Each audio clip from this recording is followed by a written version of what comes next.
Nigeria, oh our Nigeria.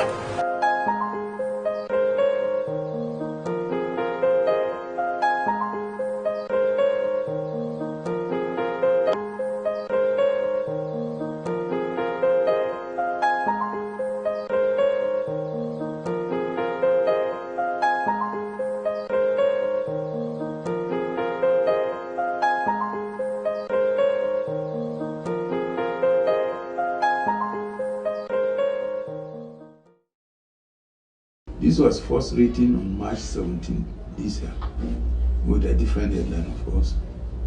Perhaps we may find it still relevant in these trying times.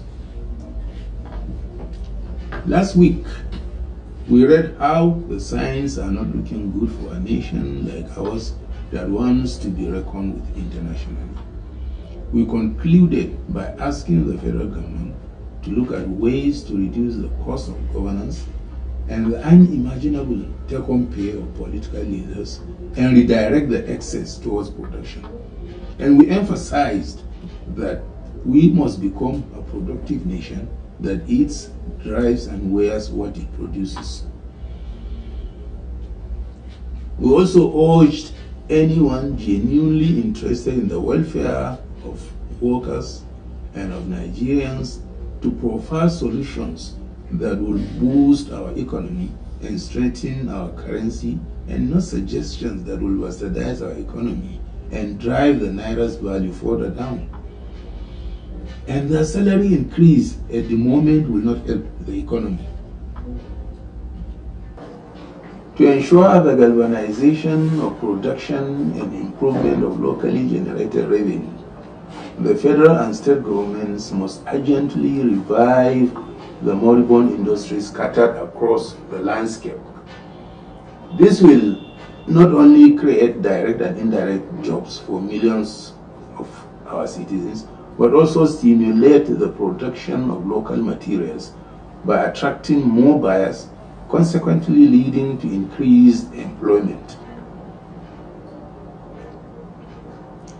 The government, and here I mean the federal and state governments, must always be truthful and fair to the citizens. They must also make their agencies work. The government must let the government function. In almost all cases, it is the government that makes the government fail, because the actors do everything from a prism of personal gain. Service has taken the back seat. Then there is the Nigerian syndrome of, do you know who I am? I will give you an example. Just recently, this one was written months ago. Just recently, there was a furor that the presidential villa owed the Abuja Electricity Distribution Company 923 million naira. The Nigerian police owed 1.4 billion naira. And the office of the central bank governor, 1.6 billion naira. Put together, the federal government and its agencies were indebted to the tune of 47 billion naira. And you see, God saves any AEDC official who tries to disconnect power from the villa, police headquarters, or the CBN. But every year, there is money for electricity bills in the government and its agencies' budgetary allocations. So why should the bills accumulate? If the power company has not been paid, what happened to the money allocated in the budget for that purpose? Is the government here not strangulating the electricity company with its hand, yet every day we cry of epileptic power? It is commendable that President Bola Ahmed Tinubu ordered the immediate payment of the villa bill. However, is it enough without instituting an investigation into the failure of the villa bureaucracy to pay its electricity bills despite budgetary provisions? This is what will make Nigerians sit up and take note. Otherwise, it is just the old system. Sweep the sleaze under the carpet and let sleeping dogs lie. Perhaps because citizens, rightly or wrongly, think those in authority will naturally dip their hands into the treasury and also scramble, as the Europeans scrambled for Africa, over state resources. That is why some of them scramble over any resources close to them. Maybe this is why any warehouse they see, any trailer load of food that enters their trap in cost, they pounce on it. And do you blame them when they refuse to pay NEPA bills? Every day something new is trending. Yesterday was budget padding. Today it is each senator got 500 million naira. Who knows what tomorrow will bring?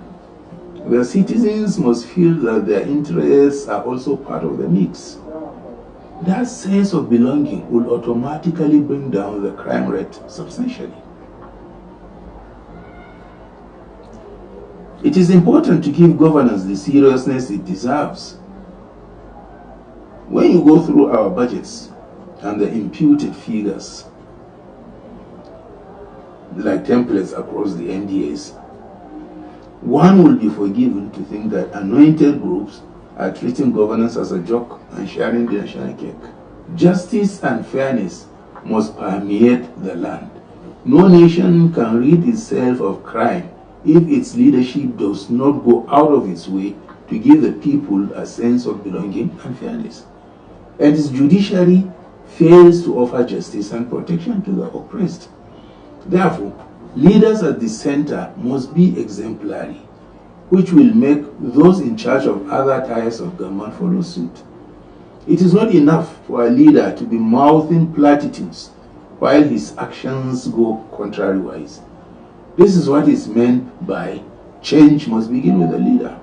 While the Brazilian lyricist and author of The Alchemist, Paulo Coelho, said, "The world is changed by your example, not by your opinion."